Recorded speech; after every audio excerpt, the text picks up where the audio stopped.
So trends in airline ancillaries, optional services, branded fares, they're really enhancing retailing. But to be powerful, the data needs to tell a story that the travelers want to hear. So if you Google airline seats today, you'll get seatguru.com, seatmaestro.com. Thank you. Questions. If you have questions for the panel, let us know.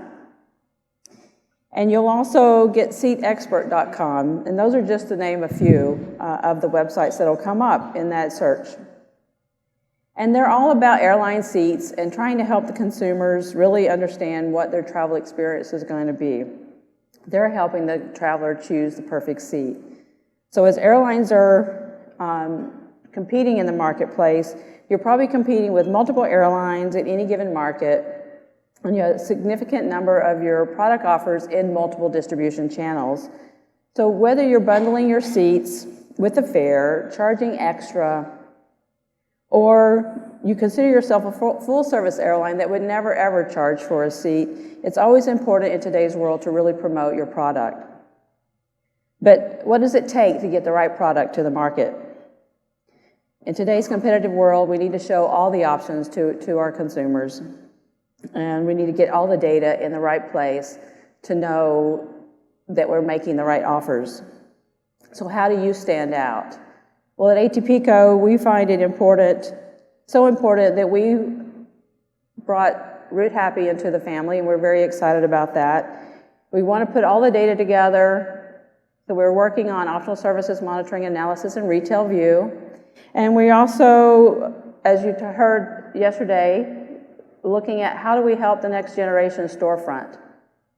So today, we're going to talk a little bit about what are the trends that we're seeing in the marketplace, and what are the challenges that we're facing, and some of the visions that we have for the future. So let me introduce my panel today and welcome them. I'm Kevin Strohmeyer. He's the Director of Ancillary Revenue at Air Canada and responsible for products such as seat selection, upgrades, and trip insurance.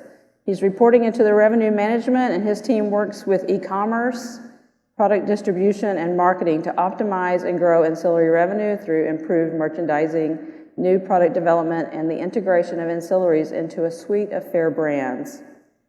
And we have Tarja. She is, with her 15 years of travel agency experience and B2C sales development and marketing, Tarja leads Finnair's offer management and merchandising. And Joelle is the head of airline solutions for the Americas region at Amadeus and has over 30 years of experience in the airline industry.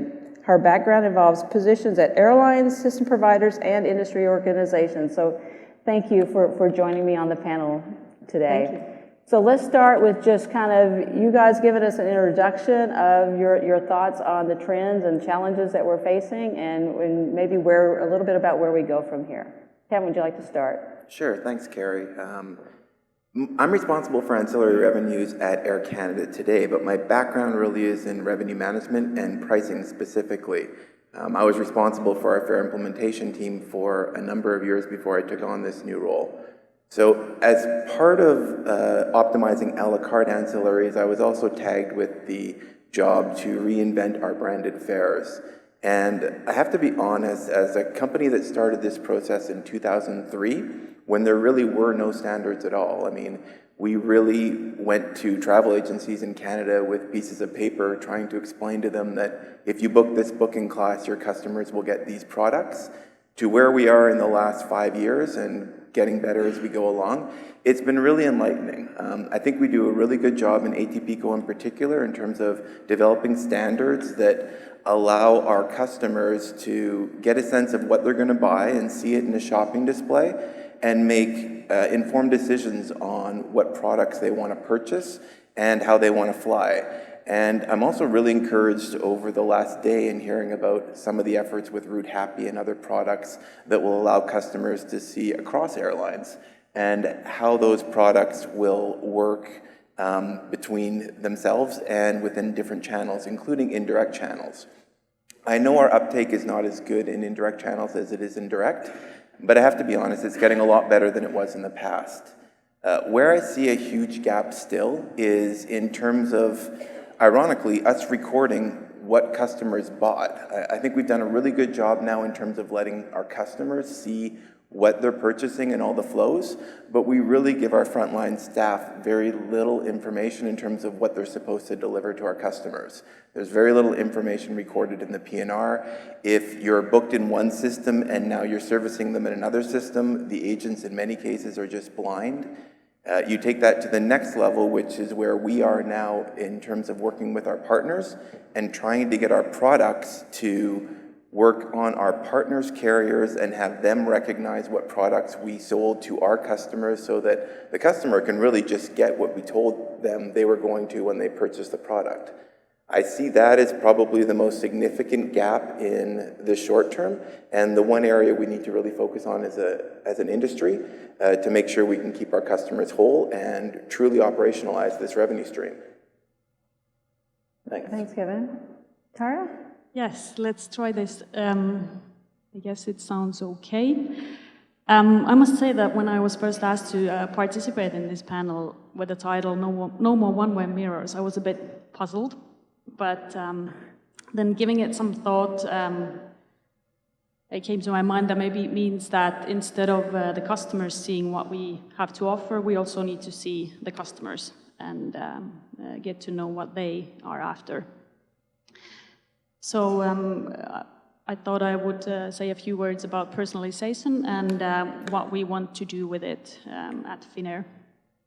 And personalization has been discussed in a lot of speeches here, which is of course very nice, and it's a bit of a buzzword, but I think it's an important one, as it, to me, it translates to customer service. So when we talk about personalization, what I think about is that it's the art of presenting the right thing to the right customer at the right time, right price, and in the right manner. And of course, we see a lot of examples of this in the other online industries, so that when I go to Zalando, for instance, my favorite online shopping portal, they know what I've been browsing and they know what I bought before, so they will only show me the relevant offers. And they will also show me offers like, you might also like this, in every page. And when I go to an airline website, and be that an airline website or a travel agency website, it's most likely I will get presented with the branded fares and a few ancillaries, and it will be exactly the same as it was for the customer before me and after me. And yeah, of course, I mean, as we heard yesterday, it's already a long way from when we only had business or economy, and price and schedule were the only differentiating factors. Now we have branded fares and we have optional services. And I think us airlines, we are quite creative in coming up with all kinds of different products and fare brands. And this can be quite confusing for the customer. The more products we have, the better we need to know the customer and need to know what they are actually after. And in order to do that, we need data. Lots of data about the customer, what their preferences are, etc. And this was discussed also today by Flyer, for instance, which was quite interesting. We could, of course, start by asking the customers what is it that they are after, but in a lot of cases, like, well, for instance, when you search for hotels, you will see all kinds of different search criteria, like I only want to see hotels that have an outdoor swimming pool or air conditioning. But for airlines or for airfares, you usually don't see that kind of selection. And it might be that the customers wouldn't be telling us what they are after either. Or as we heard Unboundly say, that they probably don't know themselves what they want. And or they don't travel that much that they would know what they can expect from an airfare, from a flying experience, let's put it that way. But of course, there is plenty of data that we can leverage on, and we can gather from all over the online world. And there are, of course, restrictions. I mean, the customers might not want to share their data, even though they want the personalized offers. But that doesn't stop us from going on at personalizing our offers. We can gather all kinds of data, and in order to make that work for us, we need, of course, another buzzword, which is machine learning. We need the machines to do the work, gather the data, learn to know the customers, and calculate the best offers on the go. And, well, this is the way the Alibabas and Amazons are doing all the time. And then when we think that we know this is exactly what the customer wants, we, of course, also need to be able to present that offer to them. So this is where something like dynamic fair families comes into play. So that if our algorithms, our machines calculate that this particular customer is very keen on Wi-Fi, we need to be able to throw that into every offer. And then we also need to be able to tell the customer that this is included and that it's very fast. You will actually be able to work or even stream movies. And all this can, to some extent, be done on our own online site. And we also already see quite good conversion rate increases when we just modify the way the offer is presented a little bit. And of course, not to mention the post-booking communication. It's much more effective if we fine-tune the message a little bit. But then there is the vast majority of airline distribution via the indirect channel, where there are tens of airlines for each journey. And all of us have a little bit different offering. Customer gets very confused. And we wouldn't like to confuse the customer, but that's what we're doing. So that's why I think what we saw yesterday, ATPCO, Next Generation Storefront, it's initiatives like that that we need to make sure that the customer gets what they were after and actually knows what they are getting. And I have to say this, NDC is something that will help us with this. It won't solve all the problems as we heard, but it will definitely help. Thank you. So Joelle, as a system provider, what's your take on the trends and what our airline colleagues have said today? Sure. So, as you said earlier, I have the privilege to look after the Americas region, and most particularly the Amadeus customers in that region. So by Amadeus customers, we need, of course, the carriers who are on our PSS, but also airlines who have purchased components of our solutions.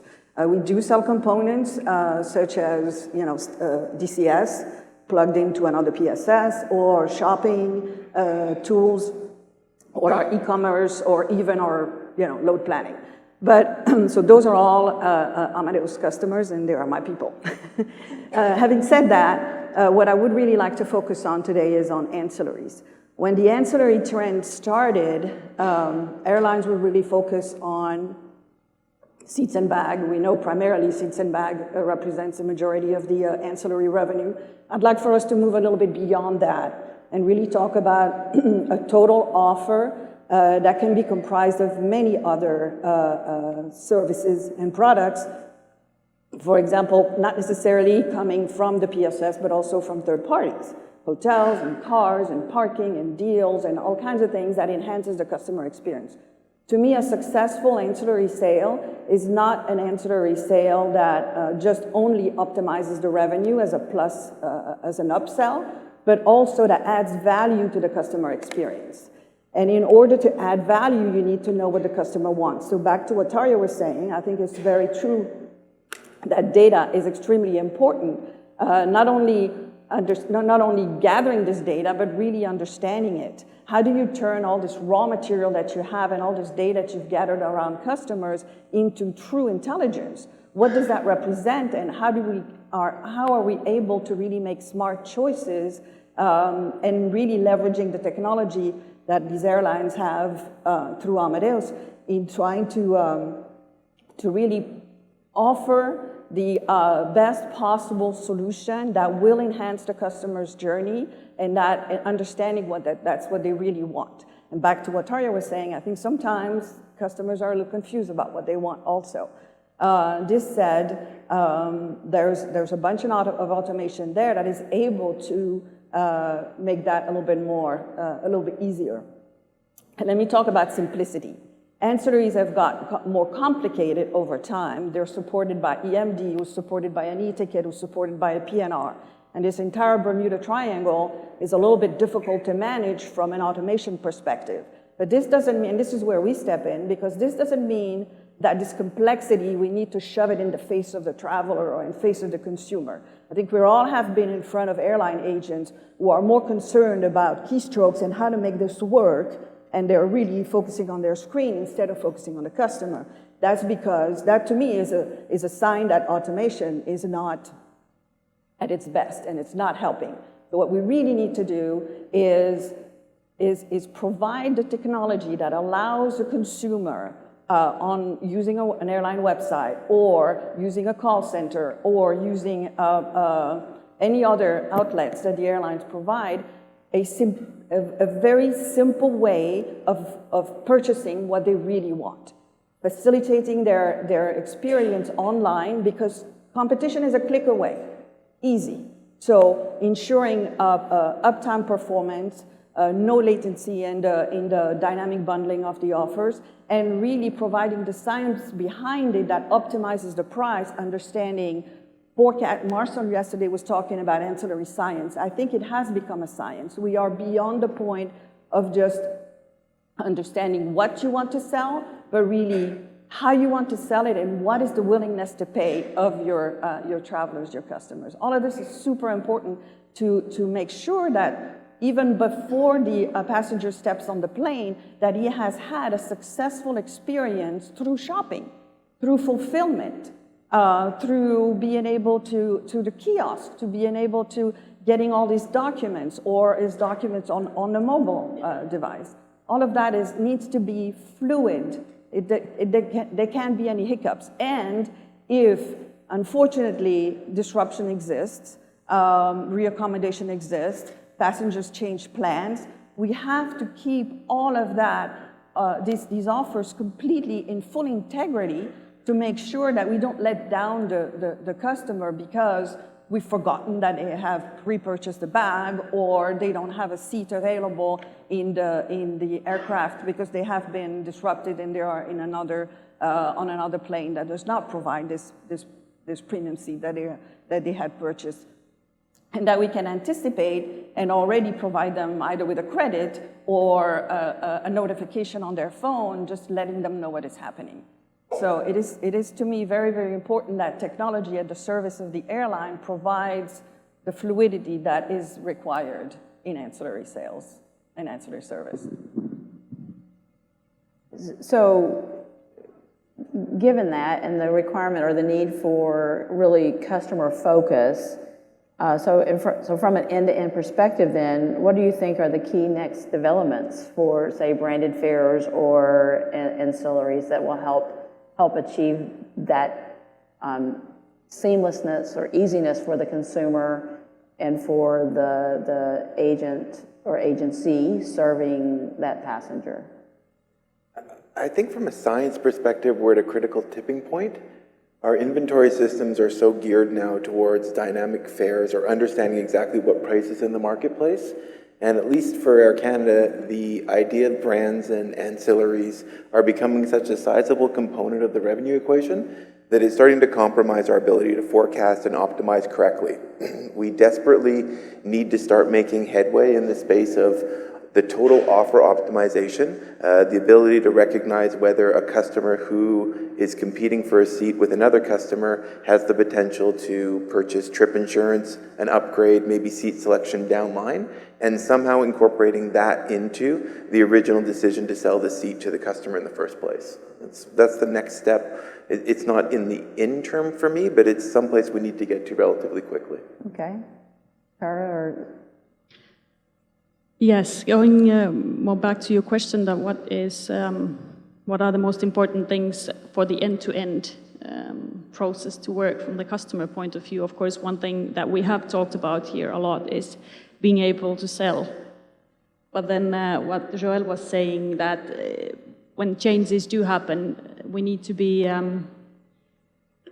make sure that it's automated all the way, so that the customer doesn't need to do anything to get that same service on the new flight, or get an automated refund in case they don't get the service that they've purchased. And I think we're still lacking there a little bit. Okay. Do you have any additional thoughts, Joelle? Yeah, pretty much what both Kevin and Tara were saying. I think it's about total offer optimization.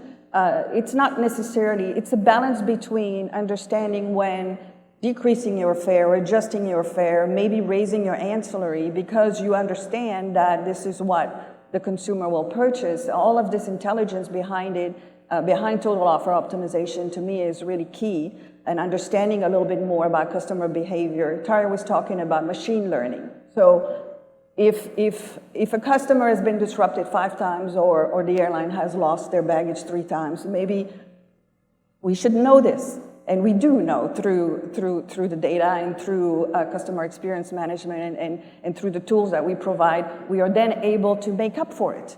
We are able to carry out the airline strategy, which maybe is to give a different ranking to this particular passenger because they have a disrupting factor that is pretty high. So being able to really tailor the offer, the total offer, not only price-wise, but also service-wise, executing on the promise of what the customer has purchased a service, we have to deliver it in a seamless way. And simplicity. I think in the situation where we are today is that we have a complexity in our systems, of course, that has been self-inflicted over time. We have maybe sometimes over-engineered some solutions. I think we need to drive to simplicity. I'm a big fan of the One Order initiative, because I think it's going to drive complexity. I think we're going to ultimately, it's going to take years, but ultimately we're going to drive simplicity in our systems as well. And what does that do? That brings faster time to market. When an airline wants to launch a new product, it shouldn't take months. It should take days, weeks maybe, but it shouldn't take so much time. So simplicity, driving a faster time to market, and also reducing the cost. Automation should not be expensive. It should be simple, it should be timely, it should be real time, and it should really allow airlines to carry out their strategy. Yesterday, the airline panelist, I think it was Ty from United, and we're talking about NDC, and what NDC was not going to solve is how the data is displayed on the screen. Well, this is where system providers can really help facilitate that, understanding, carrying out the airline strategy, while at the same time keeping it simple. I'm a simple type of person, so I want to keep things simple. Simple is good. I think we all can agree with simple. You can have complexity in the back. You can have science, and a lot of science, and we know we provide a lot of science and a lot of technology in the back, but we do not have to shove it in the face of the traveler. We have to keep it simple. Right. Okay. We do have a question from the audience, so I will read that. So it says, my US-based OTA wants to do more with ancillaries, but here are our challenges. I don't see net rates for ancillaries. Ancillaries are often not changeable or refundable, even though the fare may be changeable. So how can carriers help us, or this OTA, sell their products? So you guys have a vision on how to really make that all of your products available in all of those sales channels. We've heard multiple panelists talk about wanting to put their products where the customers prefer to shop. So an OTA is one of those options. So what are your thoughts on that? I'll give you one perspective from our side.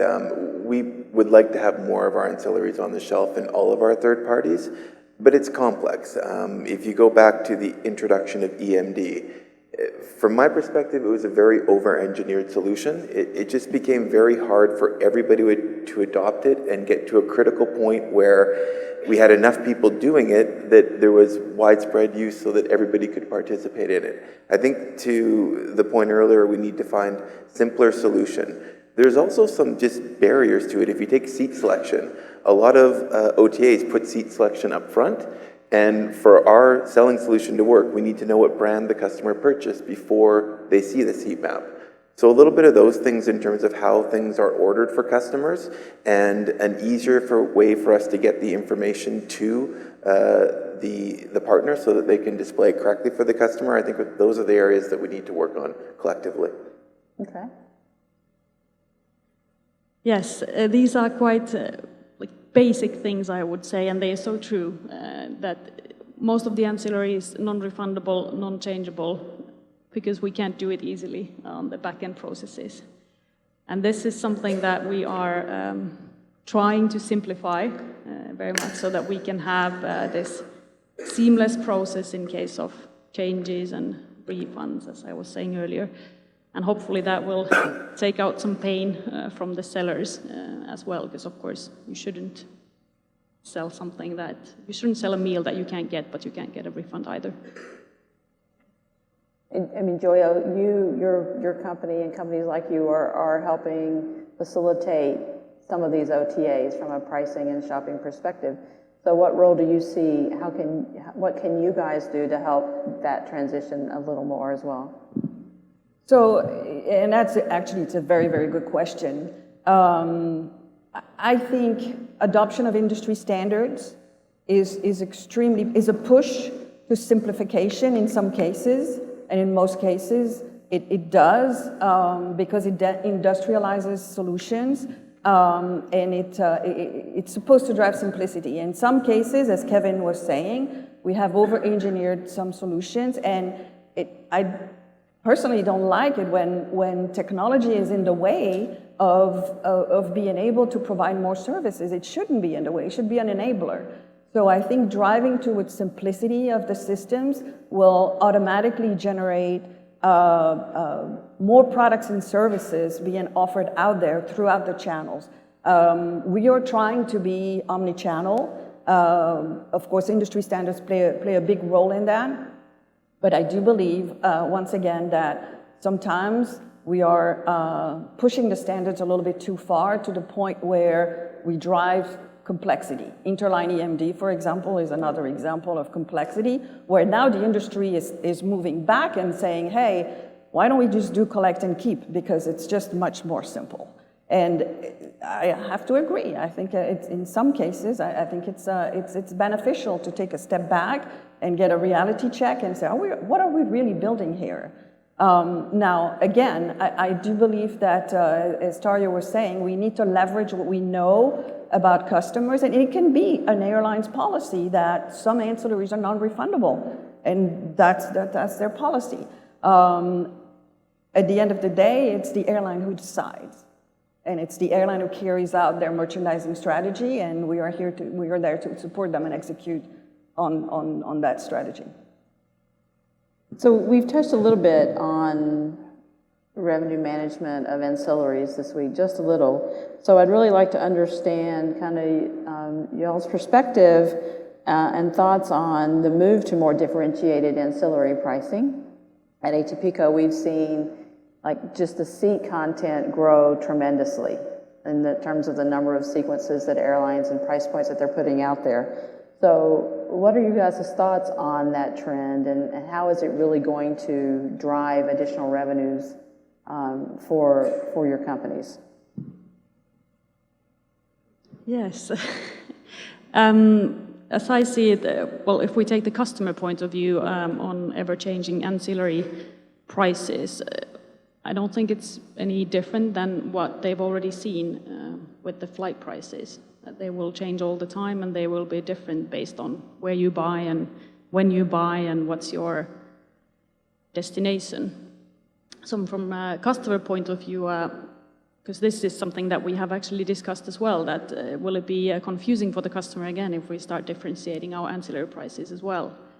But the way I see it is that they will get used to it. And of course, we need to optimize the total revenue.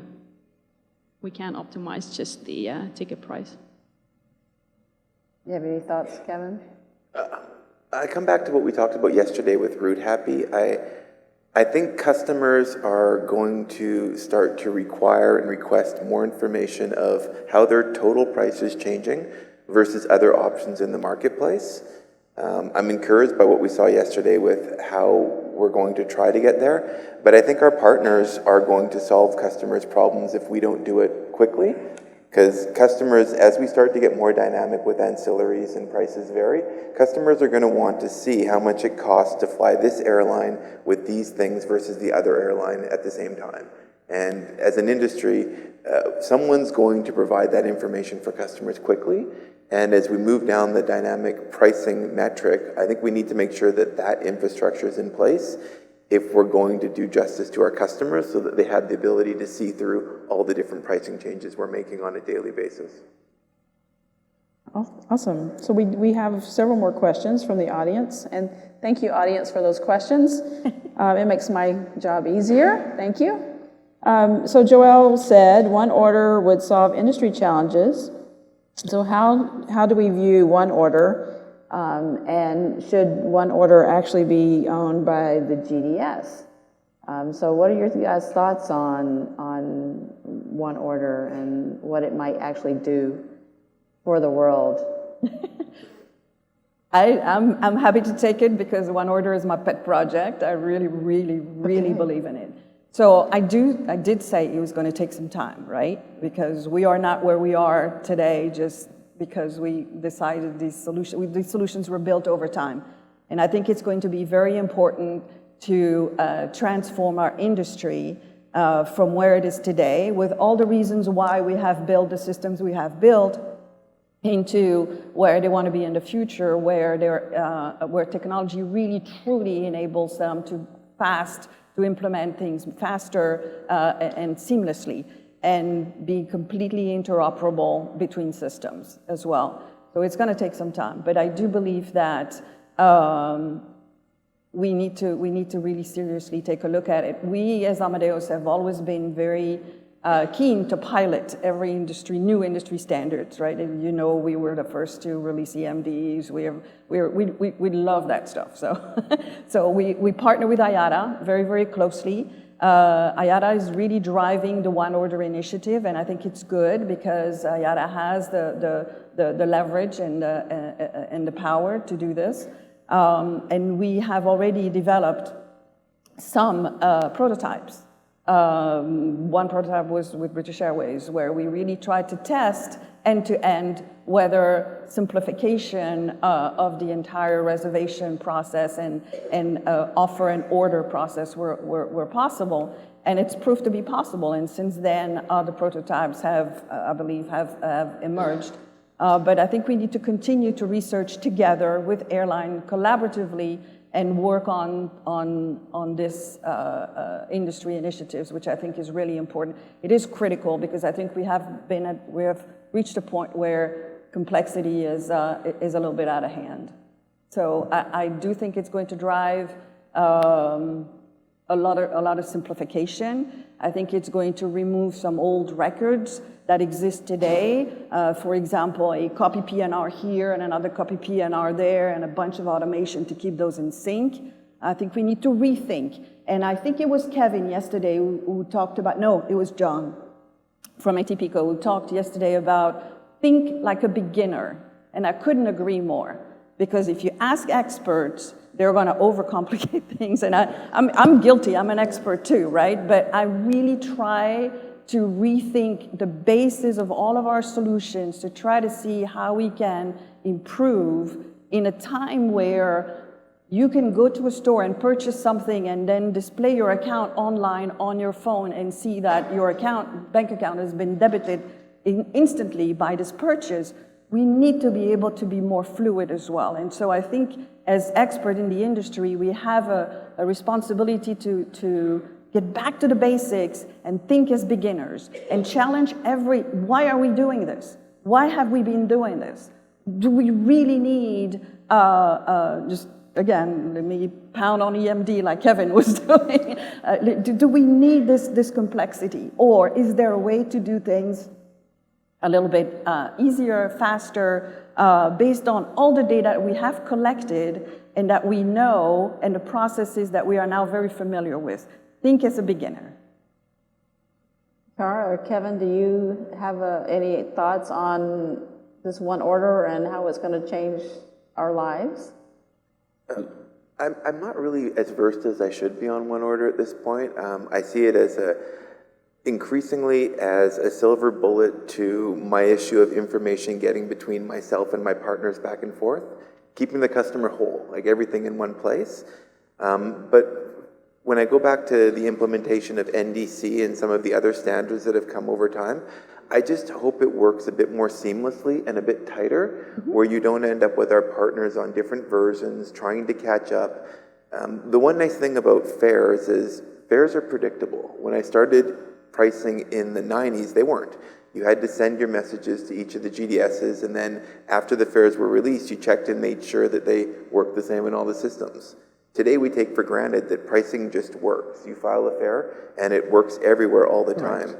I find that with some of the steps we're taking, we need to get back to that mentality of making sure it works the same way for all of ourselves and our partners at the same time out of box. None of these delays and hoping that our customers or our partners catch up over time. That's what I'm hoping for from it.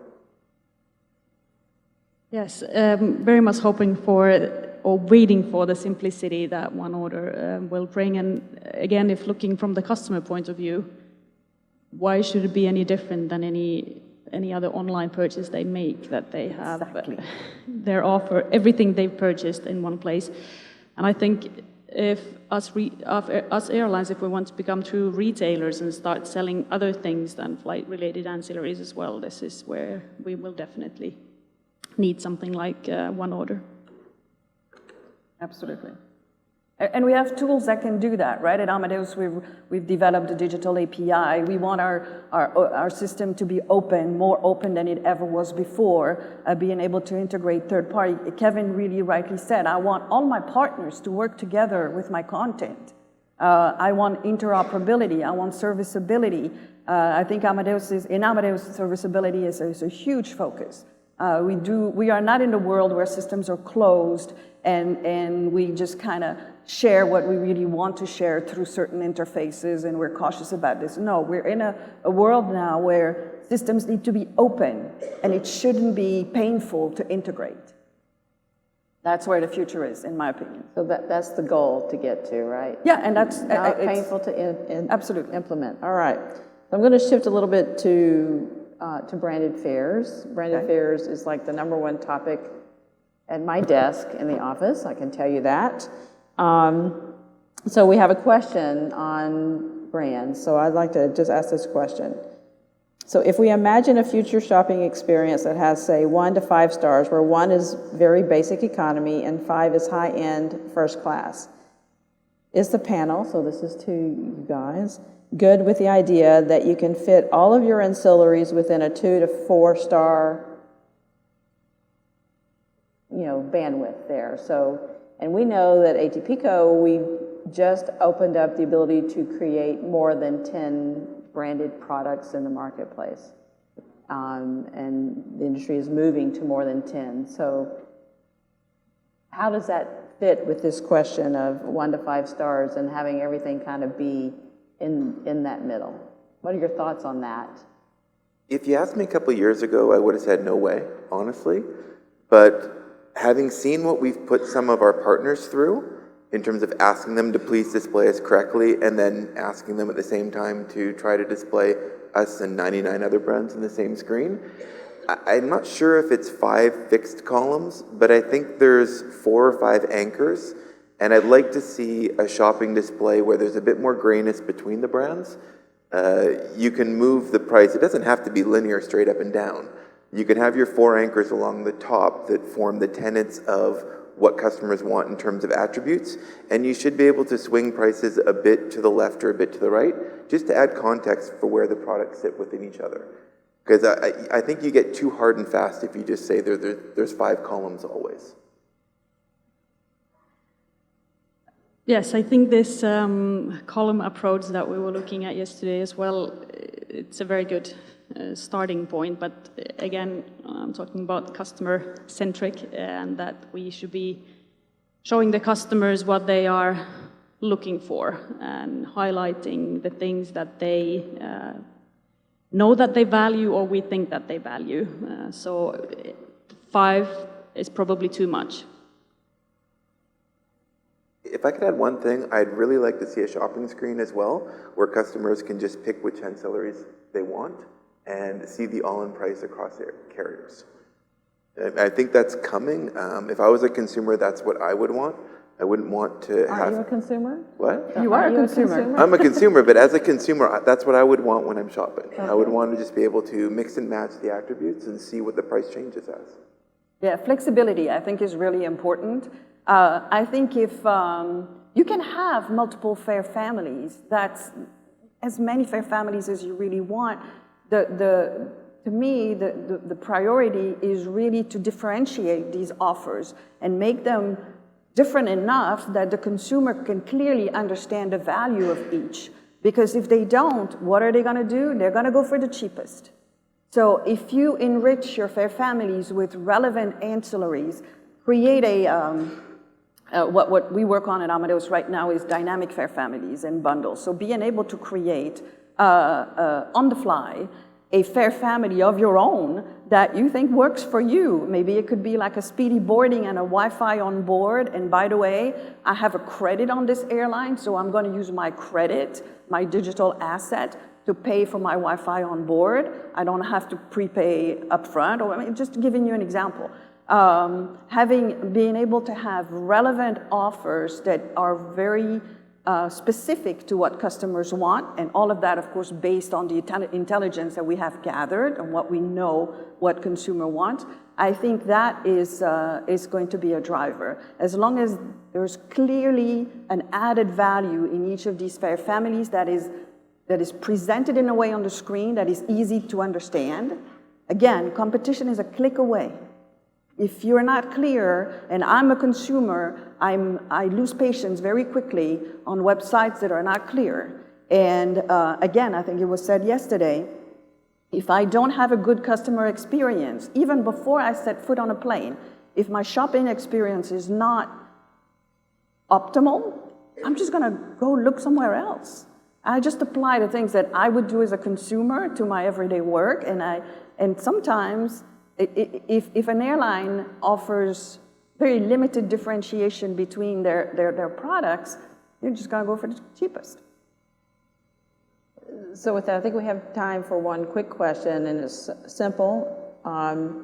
So what remains then the biggest barrier in the marketplace for ancillaries or branded fares? From your professional experience, what do you think is that biggest barrier, the number one thing that we should make sure that we tackle? For me, it's the customer. There's a lot of great ideas that came out of this in terms of where we could focus our attention, but I'd really like to get to the point where I could sell something on my partners and know that the customer is going to get what I sold them.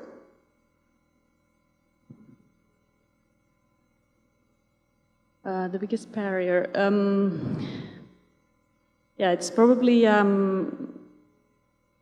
us trying to offer too much everything to everyone and not being to target and personalize and offer the customer what they didn't even know they wanted, but that's just the perfect fit. And this is a challenge in our own channel, let alone in the indirect channel. It's very big. I agree with Tarja. Relevance. To me, relevance. The technology is there. We just need to continue to work on simplifying it and making it available to all, ensuring interoperability and seamlessness across the passenger experience, not just as sale, but and also understanding where the customer is more likely to purchase. It could be at the DCS. Of course, you know, we at Amadeus can enable that. We sell ancillaries in DCS all the time. But understanding where the likeliness to purchase is the most relevant and offer those solutions at that time. Does that make sense? Yes, makes sense. All right, well, I would like to thank you guys It seems like the focus really needs to be the customer, leveraging the technologies that we have, and making sure we deliver our promise to our customers. So thanks for joining me today, guys. Thank you very much. Thank you, Karen. Thanks, Karen. Thanks, audience.